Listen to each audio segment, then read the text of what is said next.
Hi everyone, Amy here with my midweek updates for week 4. This is a very big week as we transition out of Unit 1 and transition into our second unit of the semester. So we do have a lot of news posted already this week. Hopefully you've already checked out some of this stuff, but make sure that you get a chance to go through everything. If you scroll down, you'll see our to-do list for this week. A couple things I want to highlight here. Do not forget to turn in your summary essays. That's our first major essay of the assignment, or of the semester, excuse me. And it needs to go in the Dropbox, so make sure that you click on your Dropbox link and click on the appropriate Dropbox there. And then also, you have a postscript assignment, which is just basically a homework assignment where I ask you to give me some feedback on what the process of completing the essay was like for you. I do not at all let these responses influence my grading of the essay. In fact, I won't even look at these till after I've graded your essay. But it gives me just a little bit of insight as to what it was like for you to write the essay, how you felt about your final product, and that kind of thing. So make sure that you do that. And then we are beginning a new unit this week, so make sure that you look at the assignment sheet and the sample for the new essay. You've got a couple of discussions, as I mentioned earlier in my previous video, and then your reading matrices and, of course, the lecture videos.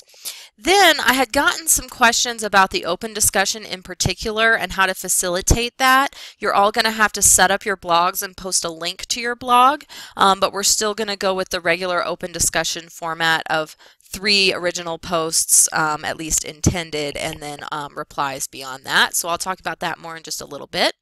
Then we have my wrap-up video for last week where I talk about your peer review workshop discussion that you completed regarding your summary essays. So make sure you check that out before you finalize your draft. And then I've also had some questions about your topics for the campaign analysis. You can basically choose any ad campaign that is more of a public service campaign. I don't want you to choose an advertisement or a campaign that's meant to sell something like a product or a service or something like that. I want you to choose something that's meant to promote a message more than an actual product. And then beyond that, once you've chosen your campaign, you actually only need to actually talk about one ad in your analysis, so just pick one to analyze, and it does need to be a video ad, or at least something that blends multimodal rhetoric, so visual, audio, and textual information. And then you will be posting your final drafts of the essay onto your blogs that you set up and create. However, in order for me to grade and give you feedback, I will still need a Word document in the Dropbox. So don't forget about that. I will definitely remind you, though, as we get closer to the due date for this actual assignment. Okay, so what I want to focus on primarily here is your work that you've done in discussions this week. So we do have 2 discussions going on, the writing prompt discussion and the open discussion. So I'm going to start by talking about our writing prompt discussion for week 4. Okay, so just jumping in, for the most part, you guys did a really good job describing the text in detail, especially. However, in general, I would have liked to see a little bit more connections between the text in terms of this comparison and contrast part. A lot of you, or actually all of you, discussed each of the texts separately without too much attention to similarities and differences between them. So I'll try to show you some examples of that. One of them that I thought probably did the best job with that overall was Rocky's. Even though Rocky did discuss them separately like most people did, Rocky actually was able to get a little bit of comparison and contrast and bringing them into connection with each other more so than I saw in the others. So for example, Rocky starts out saying, the 2 different ads are clearly targeted toward different people. So this is an example of what I'm talking about in terms of comparison and contrast and finding similarities and differences between them. So talking about the 2 ads together, they have different audiences. So I definitely would have liked a little bit more explanation of who the audience would be for each of the ads, but at least here, this is what I mean when I'm saying comparison and contrast. And then as you can see, Rocky does discuss them separately, but then kind of toward the end does a little bit more of the connection to between the 2 ads here. discussing the price of a gallon of gas and then connecting it to what the BP ad was trying to convey here at the end of this paragraph.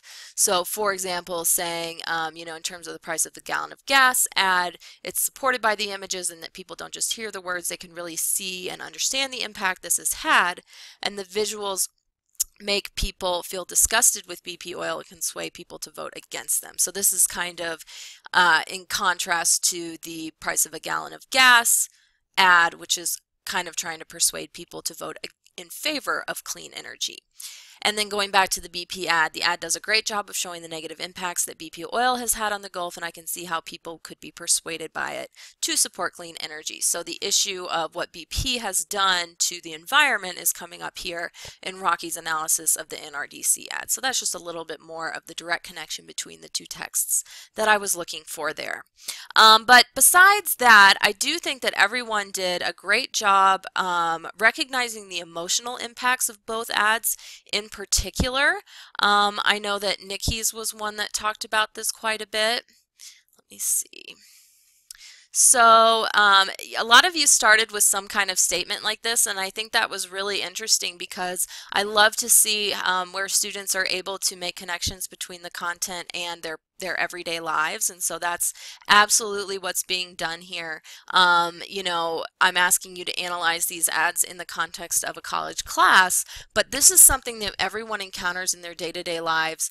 I think even if you don't have a television, even if you don't get on the internet, everybody sees some form of advertising in one way or another pretty much every day, and so I do love it when students can start to apply these concepts to their everyday lives and learn to recognize the rhetorical impacts that the text that you would view just walking down the street or on your phone or something like that can evoke these same rhetorical effects that we're talking about in the course content. So as we go on through Nikki's descriptions here, you can really see an in-depth discussion of the emotional impacts, things like these that leave us with hurt, guilt, and the feeling that we need to do something, touching different audiences, leaving people feeling different things, and then also a really good description of the visual techniques that are conveying those emotional impacts and a really good relationship between the two.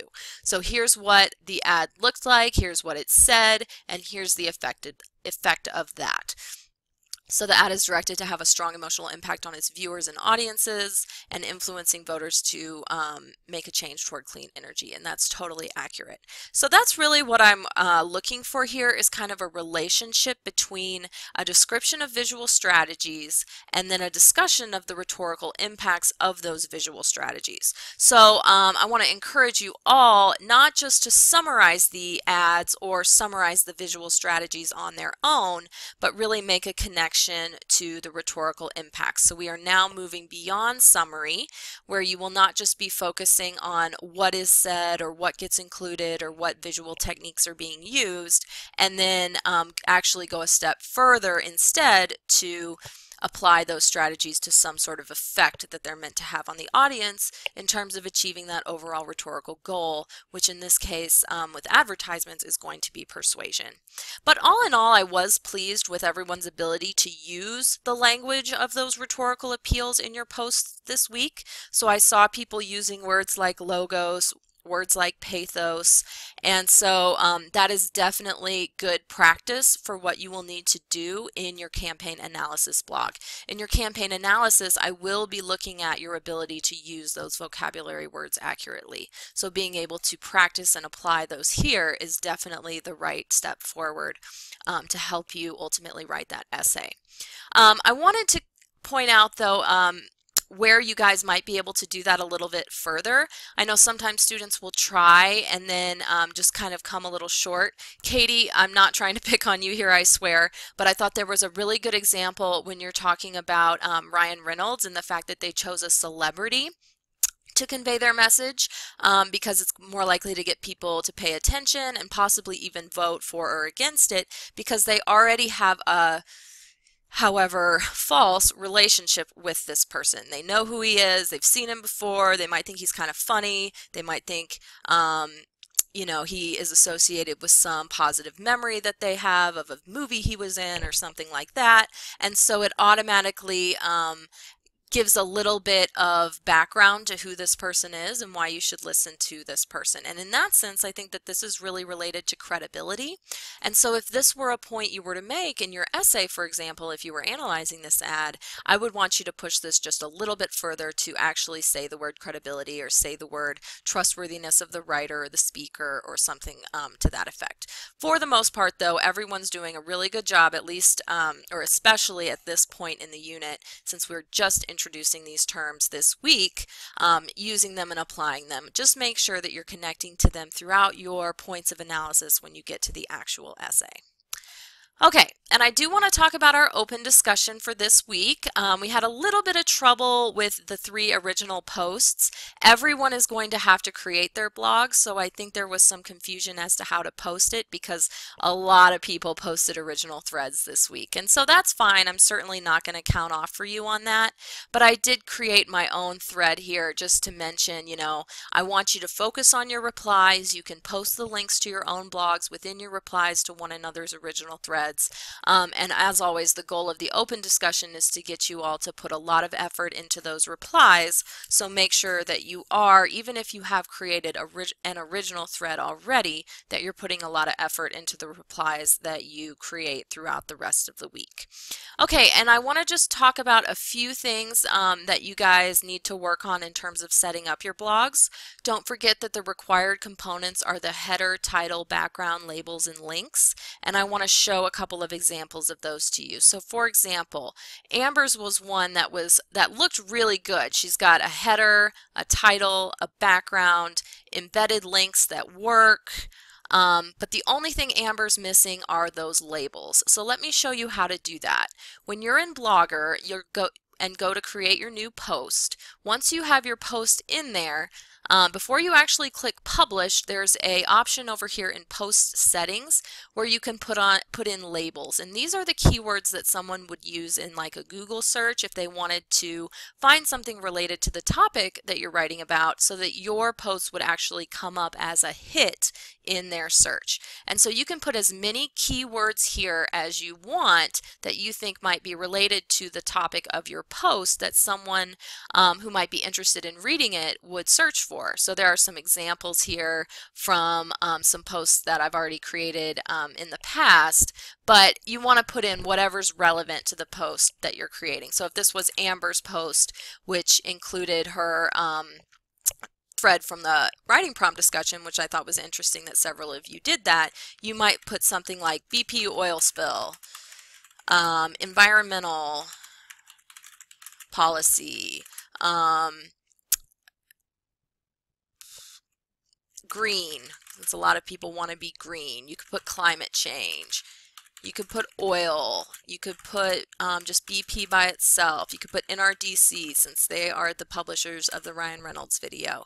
And all you have to do is separate those terms by comma. So they don't even have to be individual words. Just whatever you think might be an appropriate keyword for someone searching for your actual post. So make sure that you include those because that's a very important part of the assignment and it is included on the rubric. Also, don't forget to actually embed your links within the paragraph.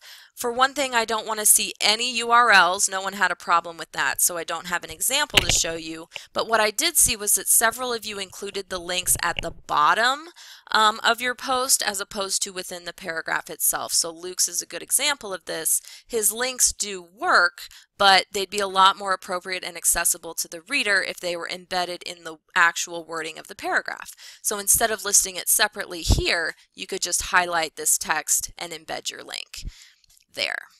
All right, and then don't also forget that your header and your background need to be different. There were several posts that did not have an actual separate header. Rocky's was a good example of that. So you see the background here, but there should actually be a separate header running across the top to make the overall title of your blog stand out as separate from the title of each individual post. So make sure that you're using that option when you are in Blogger. And Going back, I also want to say be very careful in your rhetorical choices in terms of color for the fonts. Make sure that none of the colors that you're using are going to be unclear or difficult to read. Nikki, I did see that some of your links, once they're clicked on, they turn to the same color as the background. So make sure that you are going to that advanced option in the template designer so that you can actually click the different